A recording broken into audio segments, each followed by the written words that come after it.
All right, everybody, away we go. Welcome to today's call. It is Friday, and it is the 17th of August. Man, almost time to go back to school, huh?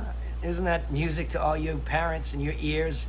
The kids back to school, right? I said snarkily. So I'm looking forward to today's call.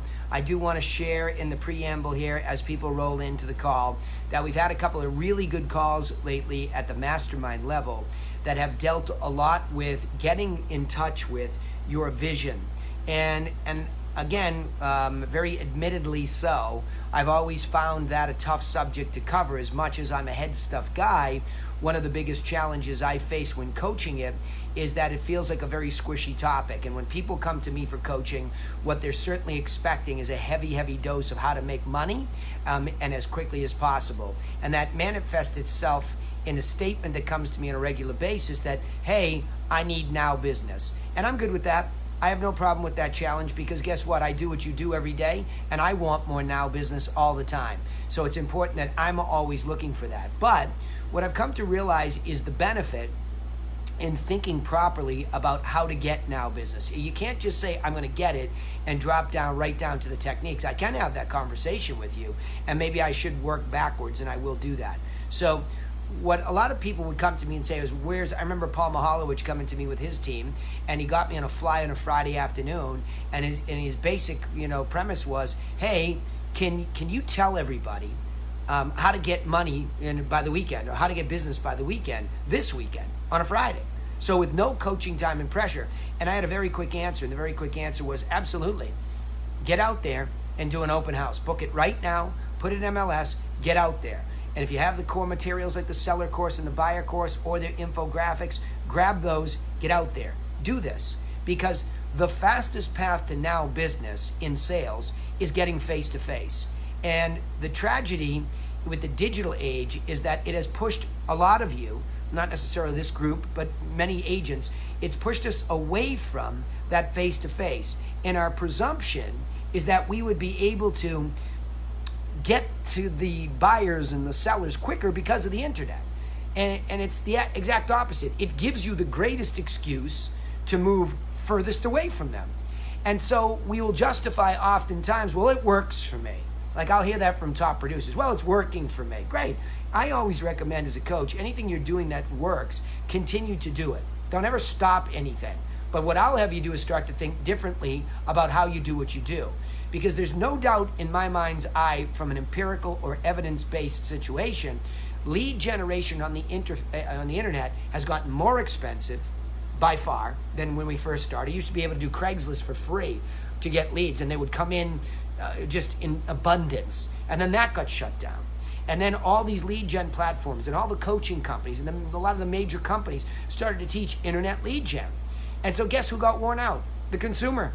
And so the consumer is very worn out of opting into things and then getting pounded on by us, right? Our community. So I think it's important that you understand that and you make a concerted effort to try to go the other way.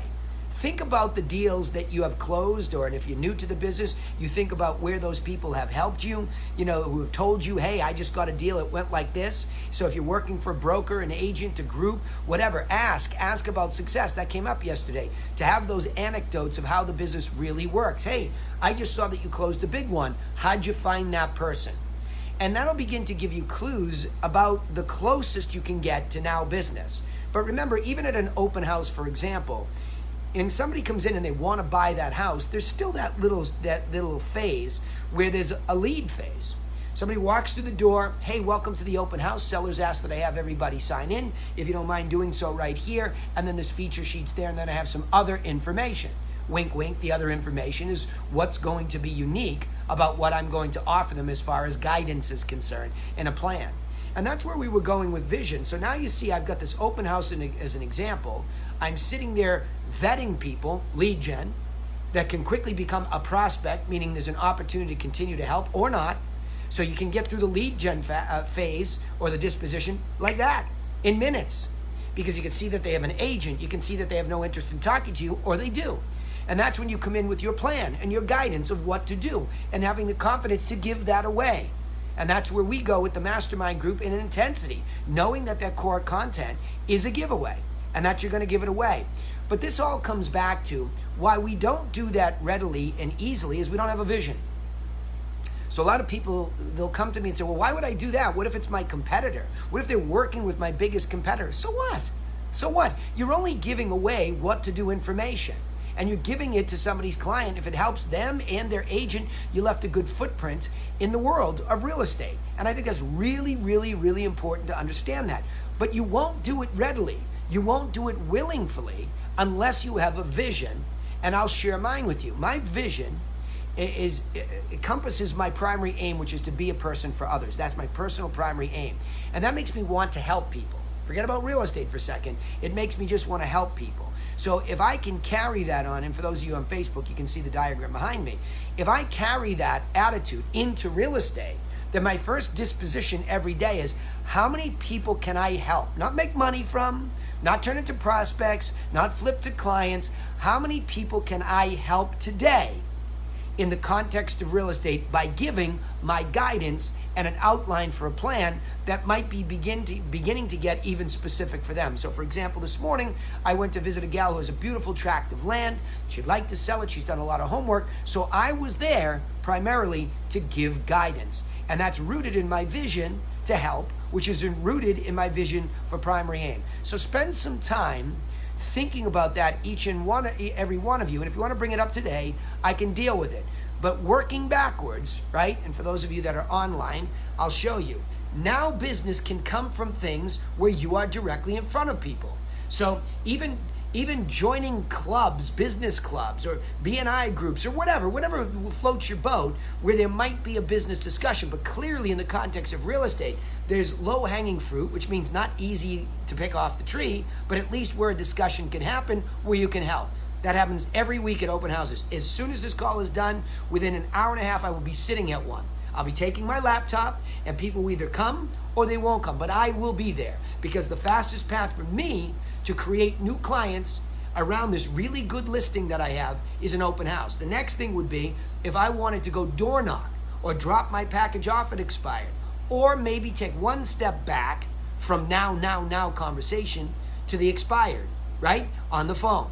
And I could do the same with FSBOs, or where there's a probate opportunity. Again, you notice I'm heavily weighted towards opportunities where other sellers and open houses are flooded with people that are curious as to what's going on in the neighborhood because they're thinking about selling. So that's how the three beats tie together, is that if you're looking for now business, there are some very obvious places in our industry you can start. And that doesn't necessarily mean the internet. Although I will throw one in here. I was just doing some research myself this morning. If you want to be in a now situation, the internet, my recommendation is you take Gary Vaynerchuk's recommendations to go look for where conversations are happening about real estate in your marketplace and engage with what? Help. How? Offer your guidance. So you can even use social in more of a now way than you maybe think of it as lead gen. Go engage. Social engagement is closer to a now conversation than even lead generation, right? And again, the how here is on my watch. You better not be asking how for too long, because I'm going to pound it down your throat. I'm going to say core content, buyer, seller content constantly. That's a constant stuff that we have to do, all right? And that's all rooted in your vision for help. So I'm working from now to how to who, right? And the vision. So there you go. All right, let's get this opened up, and I'm looking for volunteers. Somebody come in here with me with a challenge or anything. I want to kind of Q&A it today because we've had some pretty clear agendas, okay? So here we go. Hey, Brian Grimm, good to see your name pop up there, buddy boy. Happy to see that. Thanks, Danny. Good to be here. Yeah, buddy. Good to have you. And if you have anything for me, Brian, you know I'd love to jump in with you. Otherwise, feel free to just listen in and send my best to your other half. Yeah. You got it. Thank you. Okay, pal. All right, let's go. Who's up? Somebody come in this hot seat with me. I might have Elisa there. Elisa, you were awesome last week, by the way. Compliment, kudos to you. And I reiterated that to Dean, who might be on this call as well. I just thought where you have come to since you first started this business was awesome. And yeah, Thank you. Yeah, you're welcome. Very impressive. I told him that, and I think he's on here today, and I want him to hear me say it again. Not that he needs to, but you've come a long way. So if there's anything I can help you with, you had a good question, and it was at the end. So if you wanted anything early, feel free to pop in. So somebody give me something. Throw me a bone. Throw me a challenge today. Let's take it a little bit more free form. Give me a challenge, something that you've been faced with that you didn't quite have an easy time with. Anybody, throw me something. Or something you're thinking about that could happen that you don't feel very well prepared for. Anybody. Hey, Danny. Yeah, buddy. Go ahead, Paul. Hey, Danny. Go ahead, Paul. Paul.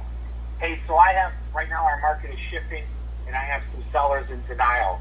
The Yep. market's changing, the prices are not going up, and I can't convince them. I'm telling, and I know telling isn't a good thing to do. Yep. What would you recommend? What should I show them so they can believe and see the social proof that the market's not rising anymore? Yeah, it's Giving you a price reduction. well, it's an awesome question because I'm in the thick of doing it myself because I need to refine my own technique. But most of my coaching members, as you know, in the mastermind, like you, we're all experiencing a tougher market. I mean, Seattle's way up. All of California, their inventory's up. Boston is slowed. So we're seeing it, and we don't know what kind of a correction it is, Paul. So you're right. I mean, I do think you have to tell them to a certain extent, but through the demonstration of evidence. So let me give you one anecdote that we're working on now. We have somebody who's been interested in one of our properties, and we took the listing at luxury because there was enough evidence mathematically to say, okay, this is reasonable. And it's a very thin, niche market in luxury. So what we found was that when this person came in, he gave us what really is a legitimate lowball, but it was a conversation. And I knew he had a lot more. He was just trying to split the difference to try to probably move towards the middle. So he took a big swath at it, and my guy just went cold on me, Paul. So as time went on, we didn't really get anybody else that was interested because the asking price is prohibitive. So when we take a fresh look at it after it becomes, like your situation, a little bit stale, we have to take a hard look at it again, but we go right back to the evidence. So Laura went in there and she pulled in this subdivision what was under agreement so that we could look for trends. If there was a recent sale, I would have taken that too, Paul, but there really wasn't one even in this price range. So when we looked at that, we found one almost at the exact same asking price, and it was pending with contingencies.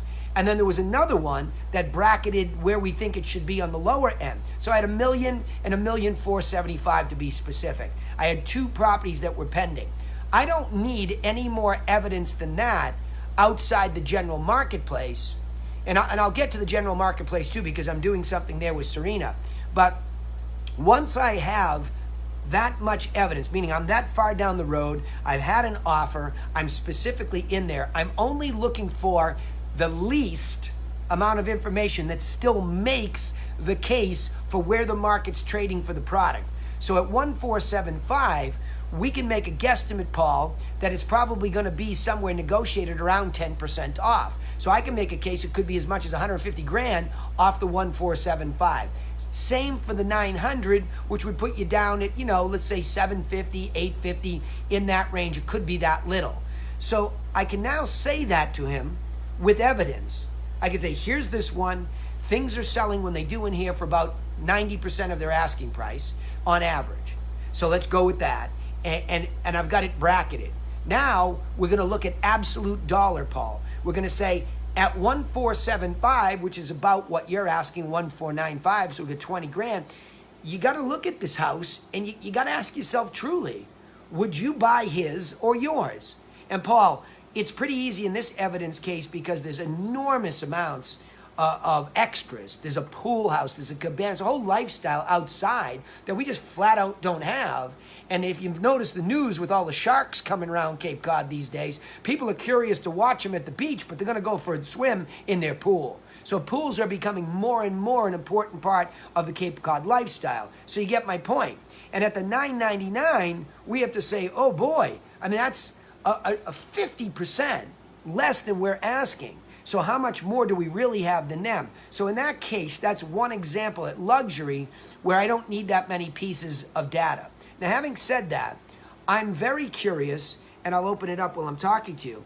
I'm very curious to always be in command of my market. And I think that market knowledge thing came up on the mastermind yesterday. So the next thing that I did was I went to Serena, who does our statistics, and I asked her to very specifically pull a spreadsheet. So Paul, in front of me, ironically you should ask, you'd think you set me up for success here. I have the villages of Osterville, Cotuit, and Centerville. Why? Because I send a postcard regularly there about the market update. But rather than just randomly saying the market's up, inventory's up, it's down, which you all do, all of you listening to Paul and I talk, you all do that. You let the tail wag the dog without evidence. So now, Paul, I can go and say, look, in these villages, if you look year over year, okay, these quarters, we're down, okay, in inventory. So there's less inventory. But the worst part is days on market are increasing. So see, Paul, those are two things that I would look at is the total number of units, and I would look at days on market. So sometimes they give an ironic setup, like we have less. Hey guys, can somebody just maybe mute that mic for a sec? So what you have there, Paul, is our units are down, there's no doubt. So inventory's down. So that would lead a seller to perceive, well, if inventory's down, then I don't have as much competition. Yes, but days on market for the inventory that's available are up. And the last piece would be, you could also check solds year over year. These are active listings for inventory. So I would say current inventory, sold prices, and days on market, sold units, those would be the things year over year that you would need to demonstrate what you're saying. Does that help?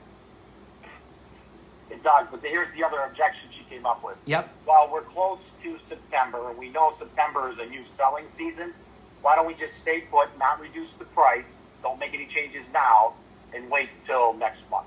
And I always hate you want to do something now. You don't want to wait for something to happen because it could be really bad next month, right? Well, did you say that to her? her? It's not going to be really good. We know that, right? Well, you know what I would say is I think people support, well, I don't think, I know they do. People definitely support what they help create. So if you can give them the evidence, it's sort of like leading the jury to the conclusion, Paul, right? So you could say, well, great, just while I have you, because I think a little bit contrary to that, what do you expect to happen in September? What are your expectations that will happen? And let her answer it, okay? And maybe she already did. Maybe she already said something. What did she say to you? She said, well, if summer's over, usually the market picks up in the fall. Okay. And how does she know that? Did you tell her that? I think just in general, maybe we talked about the different selling seasons there are in real estate. Yeah. Or selling seasons. Yeah. So you might have, the reason I'm asking. asking. I said it in her head. You did. I bet you did, right? Because remember the double-edged sword, we say, well, let's do it now because when we hit this period, it won't be as good. Right? So you might say, hey, the irony is, because we all say it, because we say it here. We say, hey, look, we have a good spring season. It cools off in the summer. You might not believe that. And then it picks back up in the fall. So here we are a couple weeks out from the fall, and they've already been preconditioned by us. So in the future, you better be very fully aware of how you set that up, because you got to be careful not to fall into a narrative that is not truly evidence-based. So what you could say is, yes, you're right. The challenge, though, is in the fall, there'll be more inventory to choose from. Because once people get off the beach, you got it. So, and that's just the truth of market making, right? If we can be priced right when there's less competition, but there's still a plentiful, amount of buyers, and it doesn't really fall off the cliff. An example would be if you live in a cold climate and you live in a secondary market like Cape Cod, there's just not much you're going to be able to do to change those outside factors from Thanksgiving through January.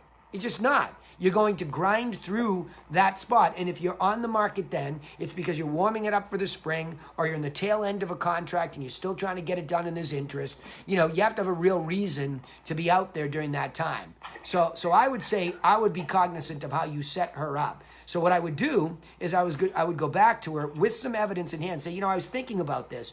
I'm just a little bit concerned that one of the challenges we'll have in the fall is that there'll be more inventory to choose from. So you're going to have more competition there.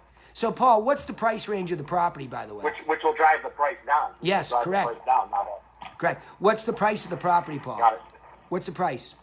250.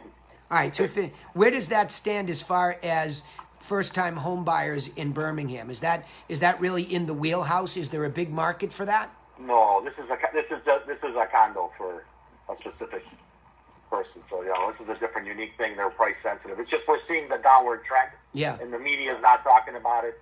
I mean, we see it because we're in it every day. Yep. So I just got to start educating them and go back to the data. Yeah, for sure. And I think Appreciate it, yeah, and by the way, Paul, I do think there is some data out there from The Economist, and maybe you look at Realtor.com or the National Association of Realtors. Yeah, but Zillow may or may not reference. I mean, Zillow does their own research perhaps, but I think when you have it from an authority in the industry per se, yes, I'd go to the NAR Economy, The Economist, and I would see what they have there, and I would use that. Right? That's what I would use. And I'm trying to think. No, that's good. Yeah, good, Paul. All right, who's up next? Somebody give me something to run with here. Next question. I think I did have an onliner, but I'll take another one while I'm looking for that. I do. I put one in. This is Leslie. Oh, is that you, Leslie, that typed one in? Yes. Okay, awesome. Okay, let me see this. I I've got a couple. I've got a couple here. So I've got one from you and one from Nicole. Nicole, stay there. You're with Gail's team. I'm going to get you next, okay? Let me just take Leslie's here. So Nicole, just let me know that you're there too, okay? So Leslie says, I have sellers who are insisting on listing at too high prices, and then it takes weeks, months to get down to where they should have started price-wise. It feels torturous for them and me. Yeah, well, that's the patience and perseverance that this requires, and I've been living in that reality for my entire career because Cape Cod properties are a secondary market property that you just don't have to own unless it's really in the wheelhouse for those young couples that live here or the families that are moving up that live here. So I think 90% in my experience of sellers are going to cheat to the high side, including me when I sell my own house. We're not going to be able to help ourselves. I don't know that I would call it greed. I would call it hope in a lot of cases, that we hope it's worth a little bit more. So the question goes back to the same way that Paul set that up. I think we have to have a real clear understanding of how we are going to set this up to begin with. So I go back to my core content. Every single time that I'm going to talk to you about selling your property, I am going to be in an earnest discussion first about how to price it right. That's going to be number one. And I'm going to show them that there's a trading range within which it could happen. A lot of people get confused when they hear me coach because they say, well, what do you mean by the terms of making a market, trading range? Well, those are no different from Wall Street, which is exactly how stocks and bonds and commodities, everything trades like that, meaning from one person to the next, an exchange of value, okay? That's what happens. So the people, and a lot of it's done by computer these days, but still there's humans in between. But the person in the middle of buyer and seller, in our case, another agent and us 90% of the time, we are market makers. We are bringing sellers and buyers together. And the one thing that is prohibitive from Wall Street to Chicago trading pits, etc., is that you are going to find price is the number one inhibitor to making your ability to make a market. See, a lot of consumers get fooled by their perception. Their perception is marketing, and as a subset of that, exposure. How are you going to expose my property? Well, the easy answer for any of us is the same one that they would be a Wall Street. How are we going to find investors for our publicly traded shares? Easy answer. We're going to list you on the NASDAQ, on the New York Stock Exchange. We're going to put you into the marketplace so you're exposed to the public who would want to buy your stock. It's the same concept of taking a listing and putting it into MLS. Multiple listing service, Leslie, is the equivalent of the stock exchange. That's what it is, in a public way.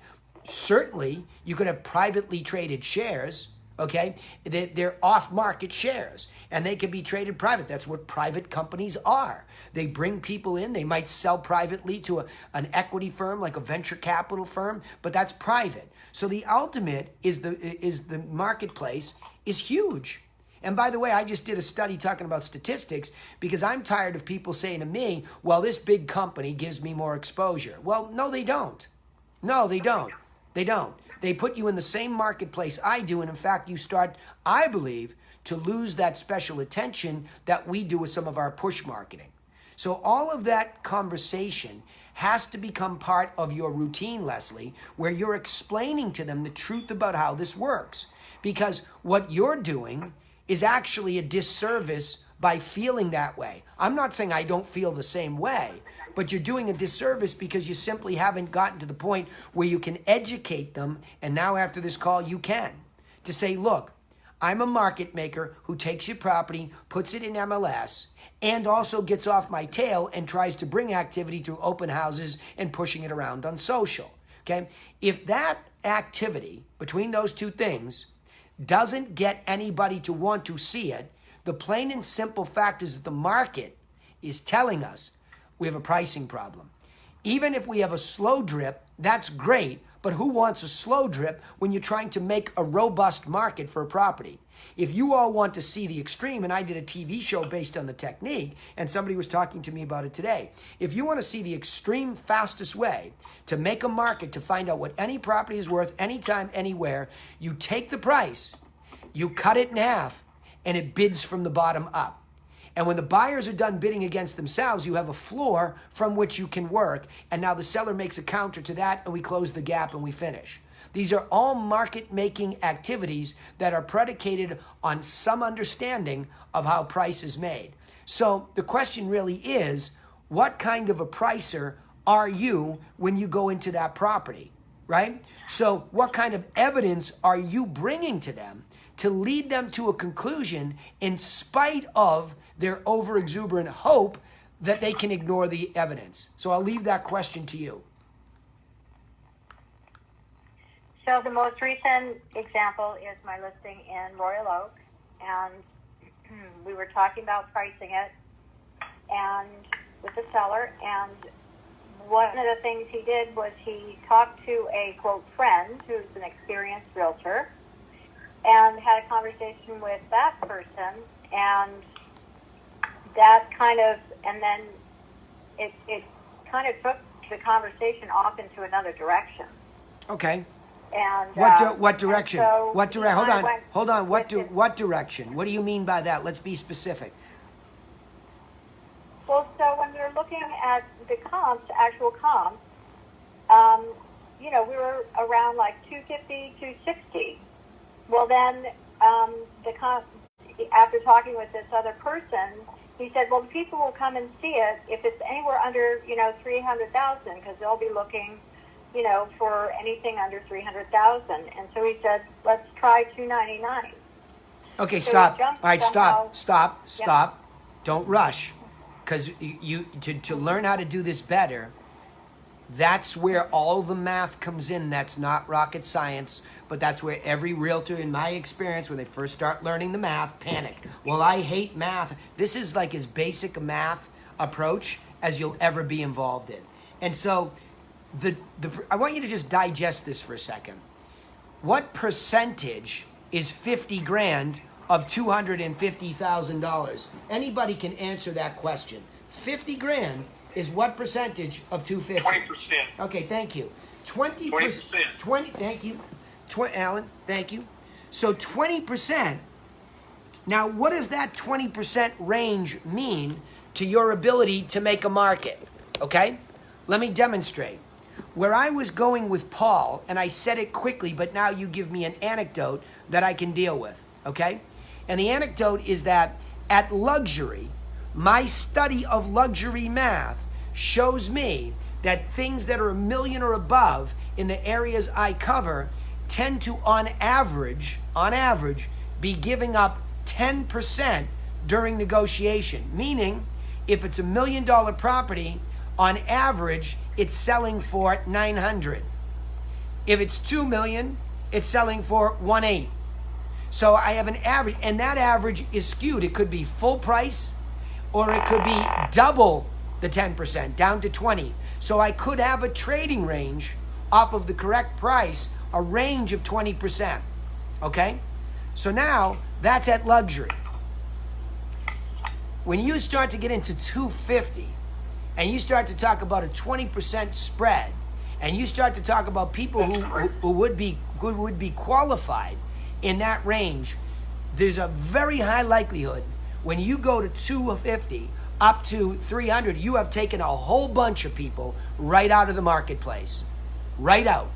And a guy or gal who can afford 300, just because they may be looking there doesn't mean they're looking down that far, because the difference in the disparity in a $300, look at the consumer thinks this way: hey, what can I really afford? And most people go and max themselves out. And in my experience, in the 2s to 3, they'll max themselves out right up until the 3.5% FHA loan down. So they're going to cheat and get the most house they can. So all of the evidence of that comment from some armchair quarterback who's supposedly a realtor, the first thing you should have said is, what evidence did that person share with you to demonstrate that that's how this business works when making a market? Because in my experience, the math at 300 is the give during negotiation is only about 3 to 5%. So if this is really worth that, they're not looking in that big of a spread. You following what I'm saying here? Yes. You can find that information in the MLS. Absolutely you right. can do a CMA, or ours we can, or you can do a cloud CMA. It'll tell you that, like in our market right now, stuff's selling for, in one of my areas, it's selling for 94.8% of the last list price. So that means the sellers in our market in that particular area are giving up 5%. And so, that's just one way that you can show people that. They're not giving up 20, and they're not giving up 25%. So if you overprice it by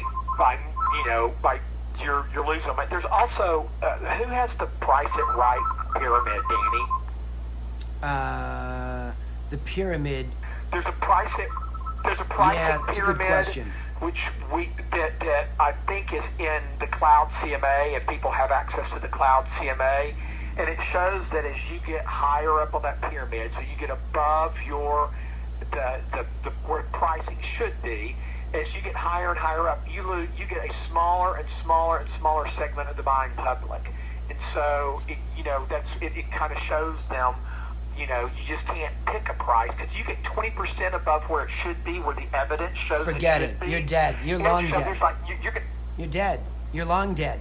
And you know what I was saying to Alan's point? Yeah, it tells you that. Well, to Alan, the evidence also tells you. Now think about the steps to selling a property, Leslie. Here we go with this core content again, right? And go back and watch the campfire video from last week. I go through this. If I go and I give them a range, and I've worked with them to recondition what they can afford and price out what they can't, they've moved their furniture around, or better, brought in a stager, then I memorialize that, take it to where I just told you, the public marketplace called MLS that now syndicates the world, okay? And now we get in there, push it around, we have communication. So we're down in the pit, AKA the house, showing it back and forth, and we're getting information. So we know what the marketplace is saying. They're saying, yeah, this is it or it's not. But during that communication phase, you also have to consider how much traffic is or is not. The extreme is, you know most definitely that you have priced it incorrectly when you get zero traffic. That is, you are so far outside the range, nobody's even bothered to have a conversation, let alone come by. That's the extreme. So to Alan's point, as you move more towards the middle, there's a sweet spot for every property, but nobody wants to go there. Nobody ever wants to go there because of false hope, or the fact that we're letting, as agents and professionals, we're letting the tail wag the dog. We're letting the seller's emotions dictate the starting price, which is really hurting where we're at. Now, I don't mind going a little bit high for somebody, but if I'm hearing crickets, you better believe you're going to hear from me inside of 2 to 3 weeks very quickly. So now you say, all right, what price reduction? See, a lot of people then start to go, well, we got a price reduction of 10 grand and still nothing. Well, then you still have it wrong. It's still wrong. You can't just walk a ladder down and assume that a price reduction for the sake of it is there. Now people are getting the law of corroboration, the sellers. They're getting stuck and they're counting the money at a false number. Look, if you got a $300,000 price and that's wrong by 50 grand, why don't you put it out at $1 million? Put it out at $1 million, because that's exactly what you've done. So to Alan's point, and to my earlier analogy, you have to imagine what is a number that puts it in a frenzy. I know. Cut the price in half and watch them come from the bottom up. Ask any auctioneer about that. Non-binding or absolute auctions, doesn't matter. So that's one extreme. Overpricing is the other. You have to get really good at talking to your sellers about frequent price reductions. And they got to get over this delusion, which is, again, the incorrect perception. It is inaccurate information to say, yeah, but when I keep lowering it, they'll perceive I'm desperate. No, they won't. They don't know anything about your information, your personal information, other than you're lowering the price. That's all they see. And you control the ultimate price that it sells Right. at. If they come in and lowball you, you don't have to take that lowball offer. Exactly. You know what I do with low balls, Alan? I look at somebody and say, look, my seller really appreciates that you put something in writing, and we really appreciate it. Hey, by the way, do you mind sending over the evidence that you used to come up with that price?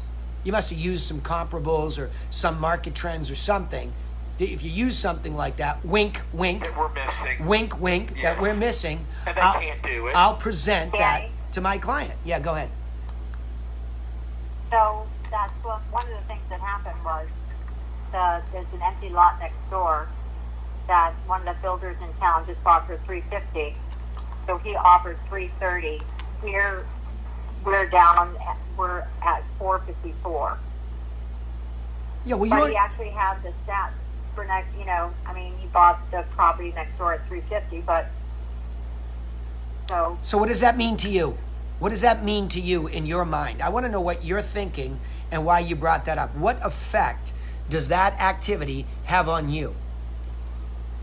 well, so you were just talking about a lowball offer that's not, and asking, well, what is that based on? Well, we did that. I'm just saying we did happen to get a lowball offer based on the sale of the property next door.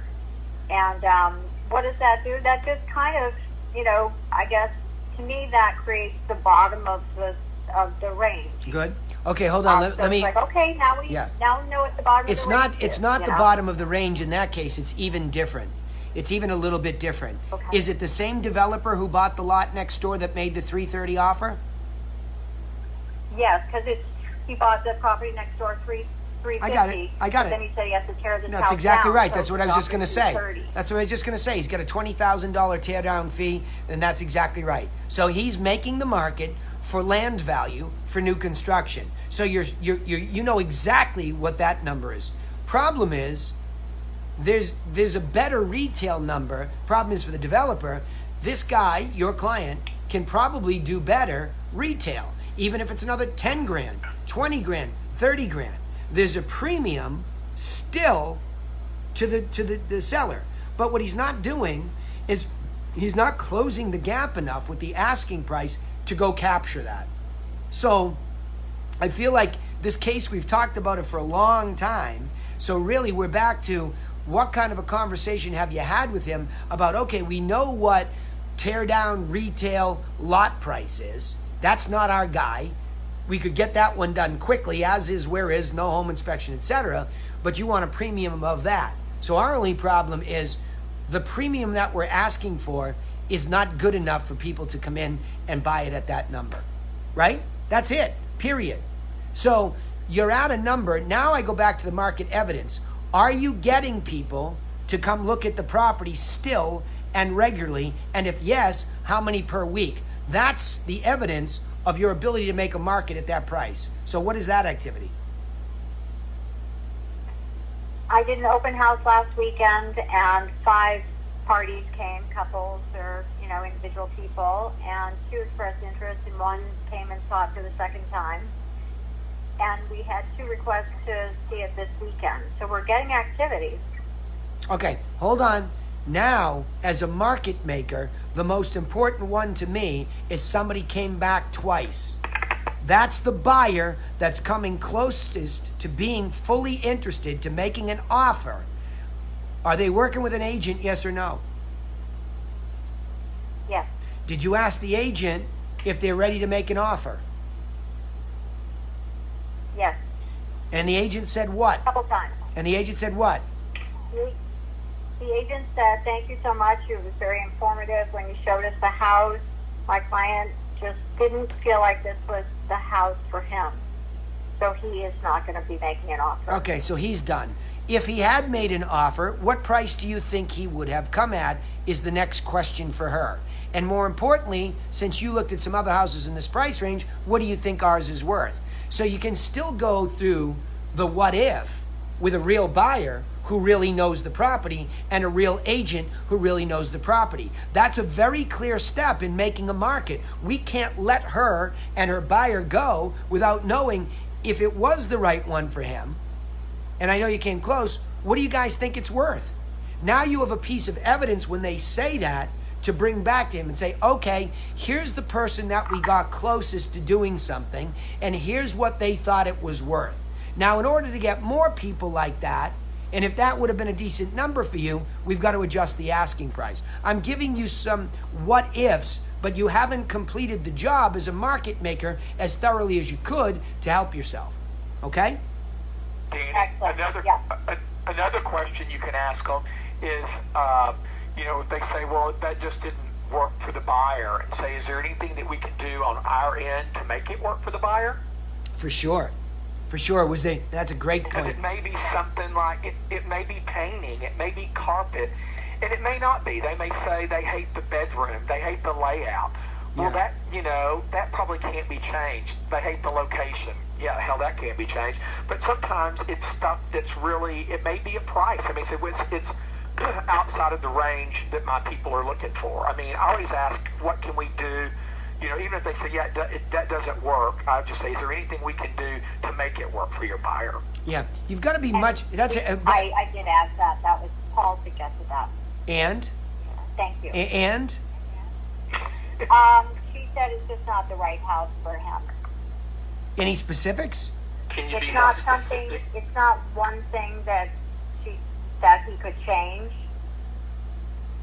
Okay. All right. Well, That- anyway, Alan just gave a great piece of advice in general. But what I want you to do is also go back and find out if it was the right price. Even if her buyer didn't have a number, what did she think it was worth? What would she had advised him to offer? You need that answer. Okay.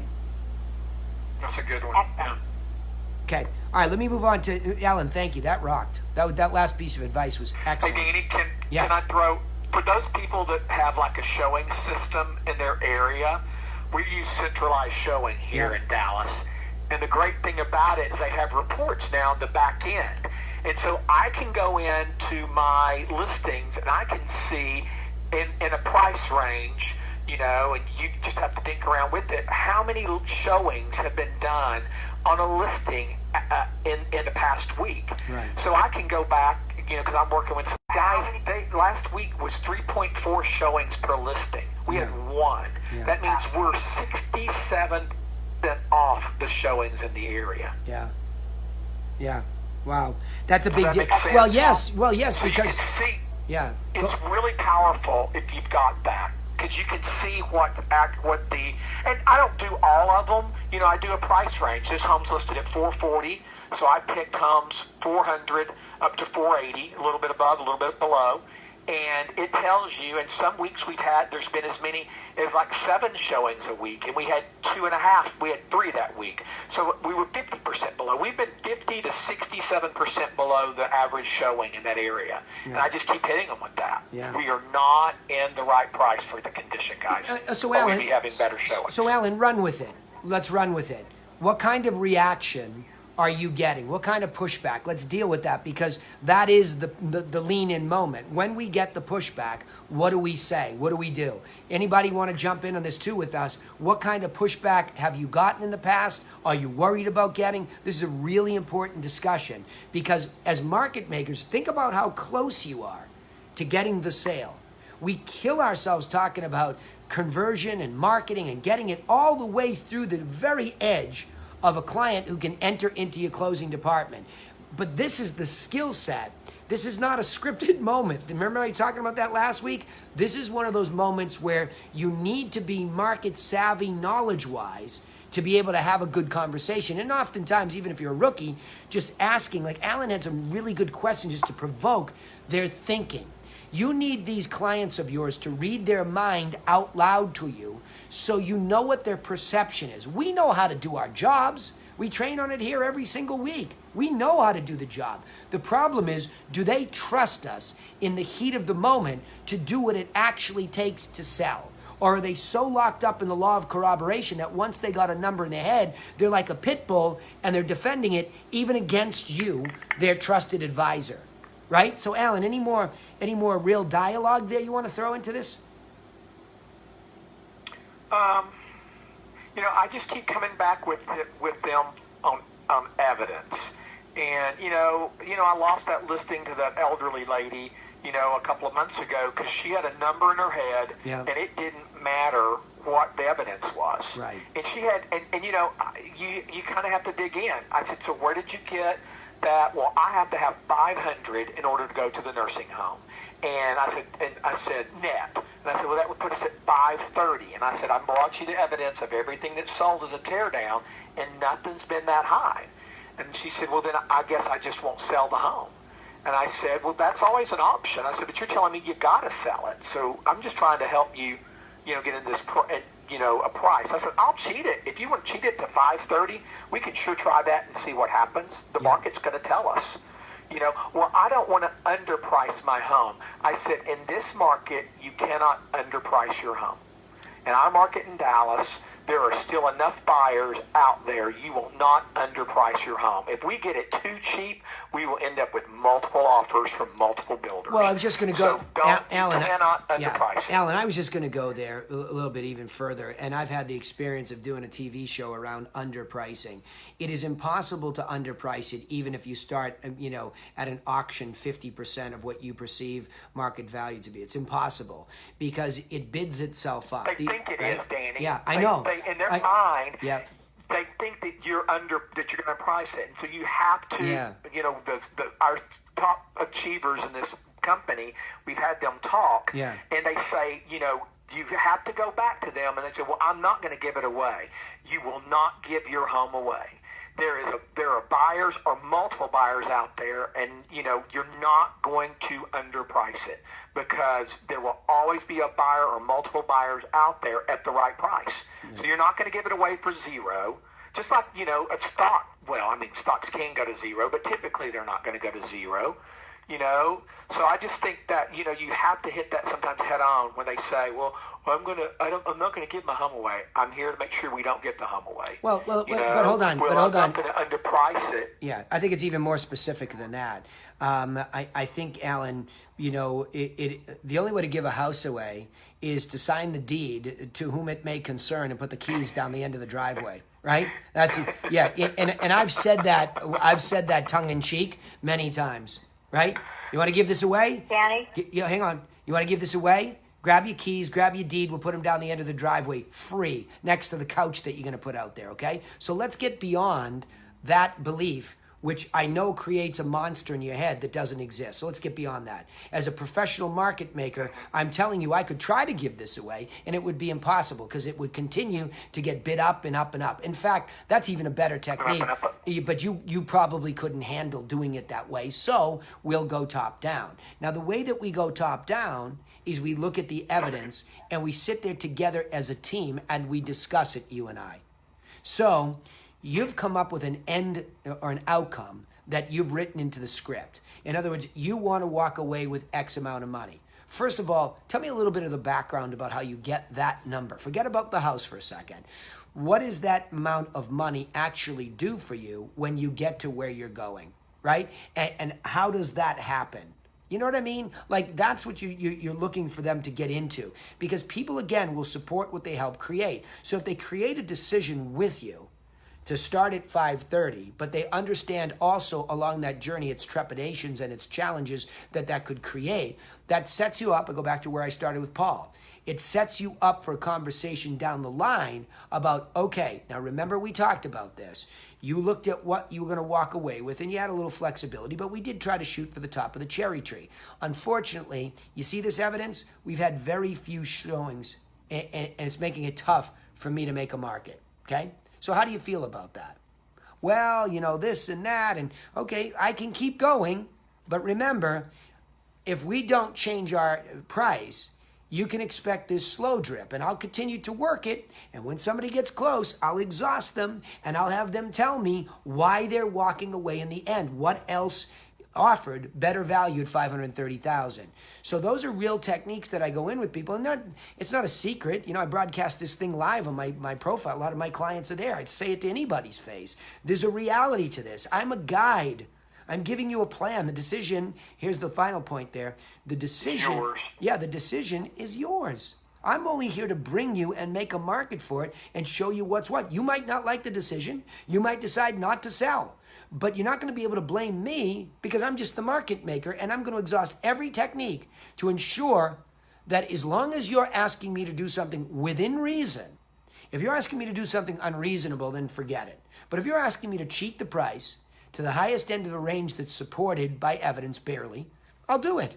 I'll do it. But I'm not going to hear from you in 2 weeks saying that I didn't do X, Y, and Z because I put it bare minimum out to the MLS and we got rejected by the global public marketplace. Every buyer, every agent looking in this area for a property that matches them rejected it before they even came to see it. That's evidence. That's not me. So be prepared. So Yeah. Go Danny? ahead. So what's crazy, again, technology-wise, I don't know if y'all's MLS allows it, but we have a new thing called Hit Counter, and you can literally go in and see how many people have favorited or possibility that listing. And you can see how many people have it on their drip, and you can watch the numbers go up and down. Yep. It's kind of crazy, but it's kind of good because you can sit there and say, we have 380 people that have received that your house has matched their criteria they put into the MLS. 380. 3 have favored it. That's not a big number. You know, I mean, we have listings in the office that have 15 people that's who right. have favored a listing. That's right. All right, hang on to that. Hang on. Zillow does that. Yeah, hang on to that thought. Zillow. The bottom line is what we're talking about today. Evidence, evidence, evidence. Go ahead, Leslie, because I want to get to Nicole's question. She's got a good one here.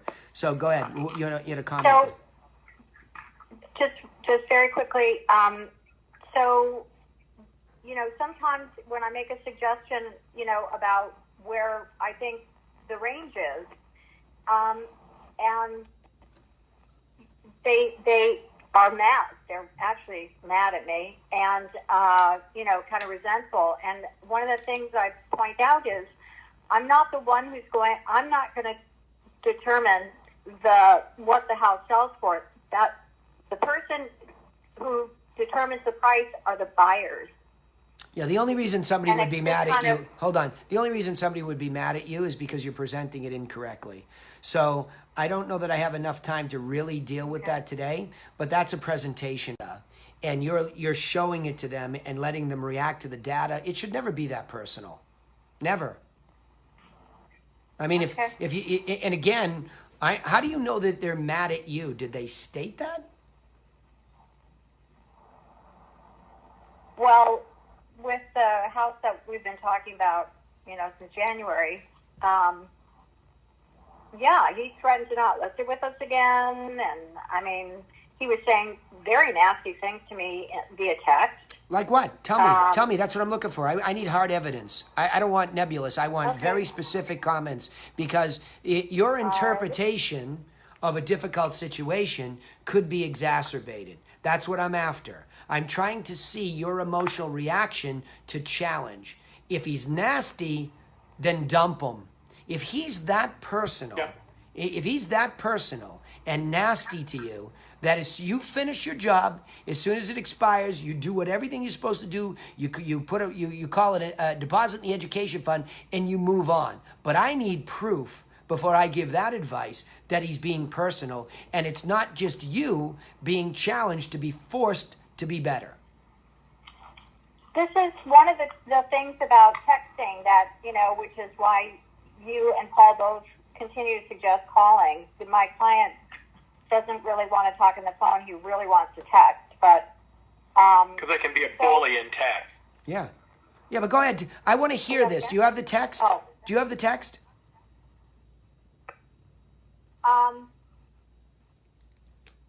let's see. I'm trying to get to. All right, I'll tell you what. Let me handle Nicole's thing, and I'll come back to it. Nicole, are you there? Okay, yeah. Nicole, are you there?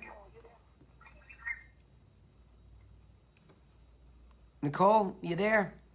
It's too bad. She's got a good one here. Danny, I have it. Yeah. I have one. Okay. Yeah. Hold on one second. Let me just deal with this. Nicole. Okay, Nicole, you're there, but you're not on the telephone line. It looks like maybe you're just on Facebook. Just let me know if you're only on Facebook. Let me know, because then I'll just speak to you that way. Because you asked me a very important question.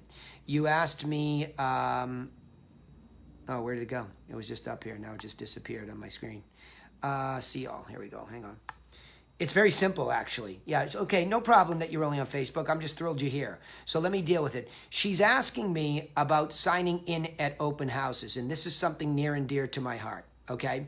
So she's asking me if it's a good idea to have people sign in at open houses. Not only is it a good idea, I'm going to make it necessary, and I'm going to, if there's one thing I'm going to really ask you to force yourself to do, it's to listen to this advice and do something about it, okay? So absolutely unequivocally, you need to have people sign in. Absolutely. The purpose of the open house, number one, is that you are there doing a service for the seller.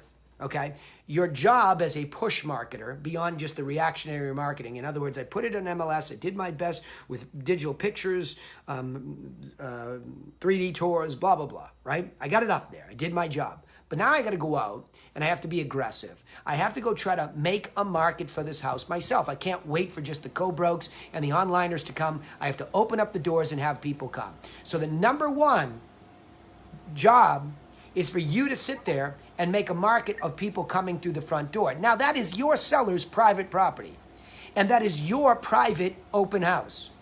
Stop letting the tail wag the dog, okay?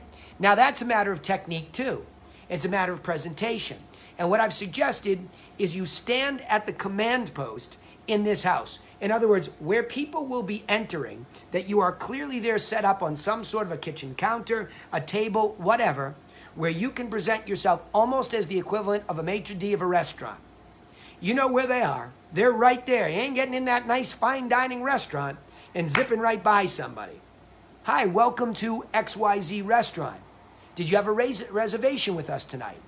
They're in control. They stop you. You're not just going to go in and sit down at a table. This is our private property. I am in charge of this night, and I'm going to see where you are with us. Same thing at an open house. Hey, thanks for coming to the open house. I really appreciate you taking the time. The seller has asked that we have everybody sign in. Now, even if the seller hasn't, you're going to tell the seller that they should, because you're the guide. Why should they? Because you want them to see whether people are coming or not. Why? Because it's the whole concept of making a market. Are we priced right? Did the open house as one of the techniques to get people here, did it bring them in? When they saw the open house show up on all these apps, by the way, never been a greater time to run an open house than now. Why? Zillow, Trulia, Redfin, all the tech companies and all your competitors are so hungry for content that, can you believe, scheduling an open house is new content online? So it gets pushed through to all these apps. There's never been an easier way for people to be out there finding open houses than there is today. So the chance for you to get people in and demonstrate to the seller something happened. Now, if they're skittish, they're skittish. I mean, I'm not saying that I won't make some exceptions. The exceptions I'll make, oh, I'm just the neighbor. Oh, great, no problem. What's your name? Where's your house? And I'll qualify that. No problem, you can just go through. You might want to grab one of the sheets while you're there. I'm okay with letting some people slide. But other than that, you're not going to blow me off. Just sign in. I mean, so I never said that when they signed in, they were going to get a bunch of emails. In fact, if you're sending random emails to random people, you're wasting your time. What you want to see is, number one, do they have any interest in the property? Okay. Number two, they're working with a realtor. And this is all in a form that I share with all of you, that I use. Very simple form, no rocket science. So the key is, do they have a realtor, and that they fill in their information. If they only fill in a name or they put in a fake name, great. You still made them go through the exercise. And you can still demonstrate to the seller what happened. Yeah, obviously this guy wasn't interested because he put down a fake name. You can see that. And he didn't put a telephone number or an email, just kind of zipped through it. But you still made him walk the process of going through, because you might not know. He might be scouting for a friend. He doesn't want you to talk to him. He's grabbing the sheet. But stop making assumptions at the front door. Control the process. It's the same thing with pricing it right. We're supposed to be the ones with the guidance, and we're letting the tail wag the dog. Sellers dictating price. Buyers and sellers coming to open houses and running roughshod. Stop. We are professionals, and there's a professional way to do it. Now, the second beat is for your benefit. Once there's clearly no interest in that particular house, I want to be ready to offer other houses in the neighborhood. I want to be ready to give my plans away. I want to be ready to discuss all this with people, and I'll have to look down and say, did they put a realtor? Did they mention a realtor? Because once you engage somebody, yes, they know what you want. They know that you want to serve them. Okay? And they will tell you pretty simply whether they want guidance at the moment, need guidance. But your job, again, I go back to where I started this call. If your vision is to help, who cares whether they have a realtor? Who cares why they come in? Once they sign in, help them. And the rest will follow. The ones that are worthwhile, which is that second benefit where you will prospect now. You will have the benefit, Nicole, of creating a prospect, meaning what? Hey, you know what? I saw that you were running around and there's no realtor. I don't know if you realize, but all those applications, they're not directly to the source. What I'd love to do is you can take my buyer plan there.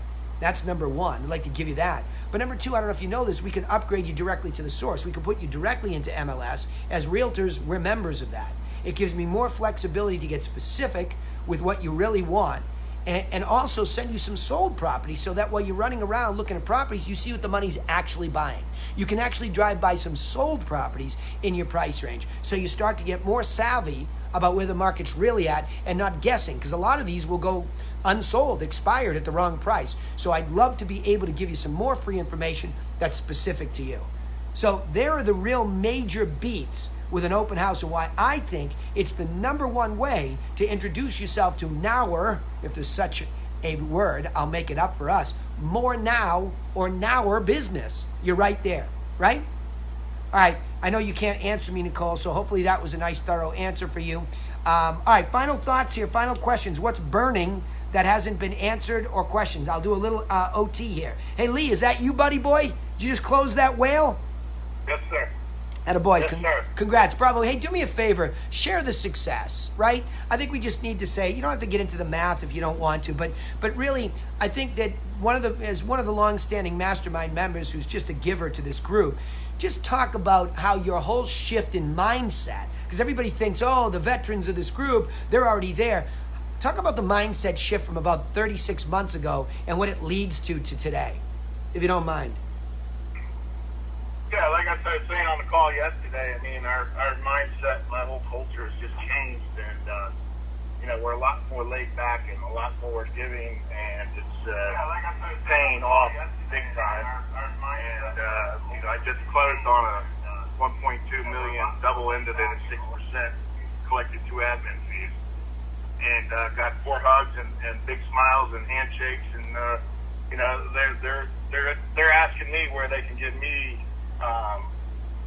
testimonials, which, like I said yesterday, I've never, 50% of our deals at least this year has asked us where they can put up testimonials to brag about us, which, up to 2 years ago, you had to pull teeth to get someone to do that. So, the whole mindset and the shift has really been huge for us. Yeah.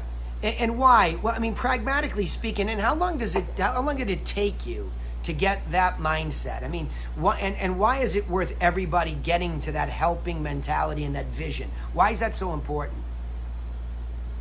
Because I think just having the infographics and having the systems in place, confidence-wise, it's gone through the roof. And when you feel out confidence, you're more relaxed and you're more confident, and you're come across way more professional. Yeah, well, what's interesting is I think a lot of people really think to us that, he already said, I'm going to give it some clarity. A lot of us, myself, Lee, Paul, Gail, I mean, a lot of the people you hear regularly on this call, all my mastermind members for that matter, you just get good at something, and the problem with that is you get comfortable. And when you get comfortable, you become vulnerable to your own energy, your own mindset. What do I remember? What don't I? And you're not repeating something. And that's not beneficial. See, what you'll notice at the Realty Classroom is I'm always following a very clear agenda based around this one-page infographic that we did. The sales training call is a very specific, clear part of conversion module, right? It's a very clear piece of the training. So we hyper-focus on it, always making small distinctions. And that allows me each week to be structured. And so the share there that Lee's saying is that here he was focused more so on just getting leads, skimming the cream, doing transactions, but never really getting in touch with where his true heart is, because I've known him forever, which is to truly help people. And once you put that standard in front of you, you need a wireframe, because you can't take everything that's in your brain and throw it up all over people and expect them to understand it.